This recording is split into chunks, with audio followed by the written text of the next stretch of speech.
Good day, my friend, and welcome back to my game room. Most folks who know me will agree that I'm rather erudite. One might even say grandiloquent, or maybe even sesquipedalian. But outside of a single language, American English, I am woefully inadequate. I know a few words of French, some German, even some Latin, Spanish, but not Korean.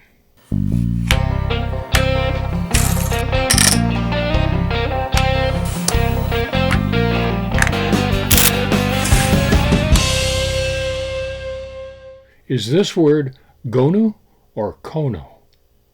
Stuart Coolin, in his 1895 book on Korean board games, invariably used Kono with a hyphen. And this became the standard English American pronunciation of the word. But the word lost its hyphen at some point, but it's still with us as Kono. But apparently, Gonu is actually a closer pronunciation of Korean.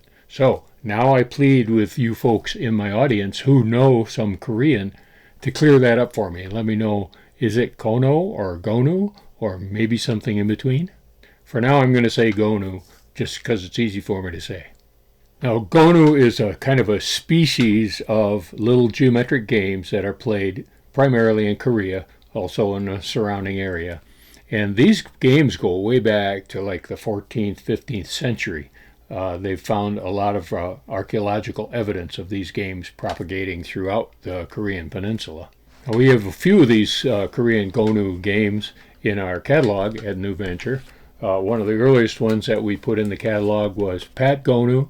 Now here's an image of the board, and you can see that it's a fairly simple geometric pattern. The objective of this game is a blockade to stop your opponent from being able to move.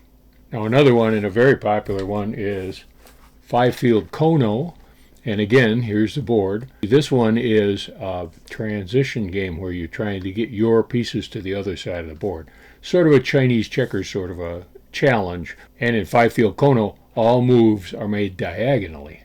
And then the last one here in our catalog today includes Nyout, which is also called Yutnori.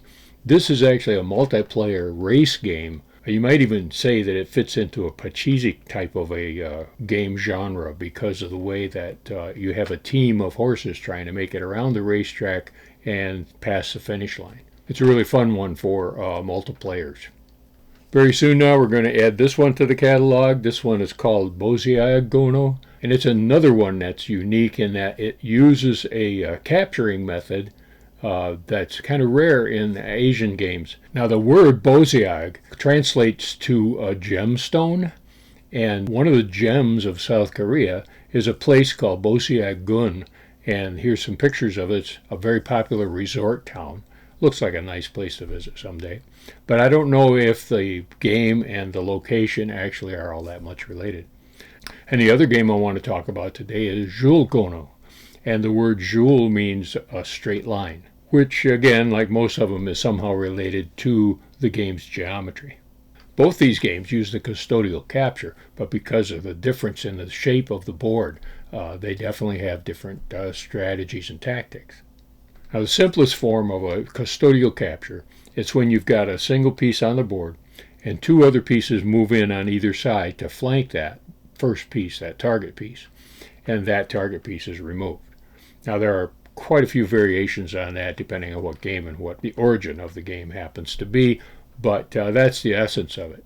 A few games that use that kind of capture would include some of the Scandinavian games, the Asian games like Makyek and Ming Mang and Gundru, 19th century games like The Man in the Moon and Nanuki Renju.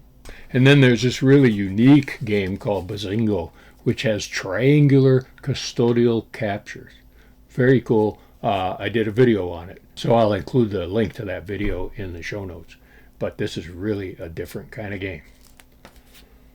And there are quite a few games that the custodianship can capture more than one piece at a time. Two abstract strategy games that come to mind are Megiddo and Pente, and they'll capture two pieces at a time.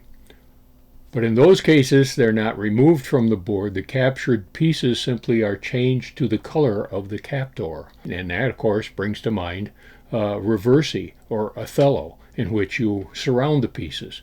And that's true as well of Gundru and Ming Mang, that they surround a long string of pieces and they are all converted. Just let me take a quick moment here to say thank you for tuning in. I appreciate your support. Be sure to click the like and subscribe buttons if you're so inclined. And I want to be sure to thank our sponsor for this week's episode, the letter R. But in these two games that I'm talking about today, it's just a simple capture. You surround the piece and remove it from the board. Now let's look at the rules, because there are some unique features here to the two games. In Boseog Gonu game, the board looks like this. Each player gets 4 pegs of either yellow or blue set up on opposite edges of the board as shown here. Players take turns moving a peg to an adjacent empty position following the lines. A player may capture an opponent's peg by placing a peg on either side of the opponent's peg, the classic custodial capture.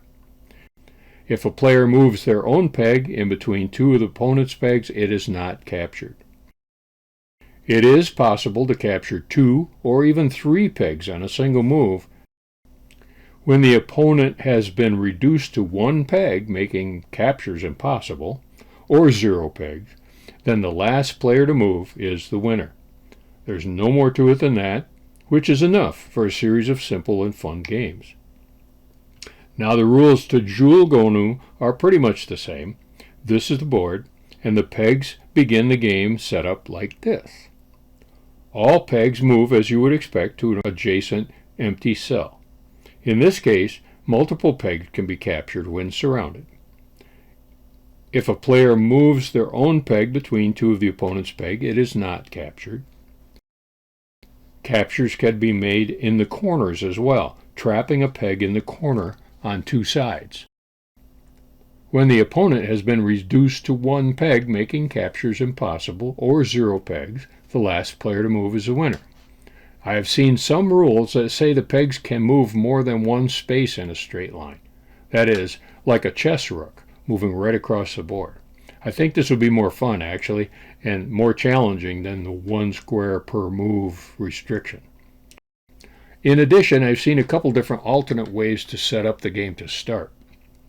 Pegs set in the corners, then the 2 middle spaces on the second row, or 4 pegs set up in a group on opposite corners. These are still called Jeel Gonu, but it's just a completely different way to approach the game. I would definitely consider these alternate setups for Jeel Gonu just to keep it interesting. But in either case, Boseog or Jeel Gonu, they're definitely a step up from tic-tac-toe. There are very few openings that don't result in just a bloodbath. Capture, capture, capture, capture, this kind of thing. Because of the size of the board, it becomes more of a geometric challenge. And of course, after a while, you figure out what works and what doesn't. Neither of these games pretend to replace the larger format games that have the same type of rules. They're just really fun for the younglings and for traveling and for family picnics and that sort of thing, which is really what the Gonu games are about.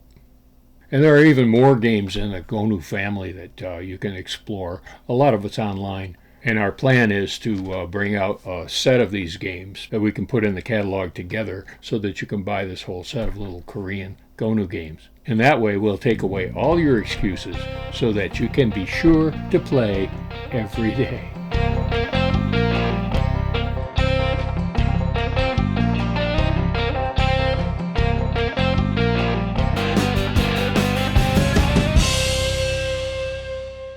Yeah, I'm not really that erudite, I don't think. I still struggle with the language, just like everybody else. English is so weird.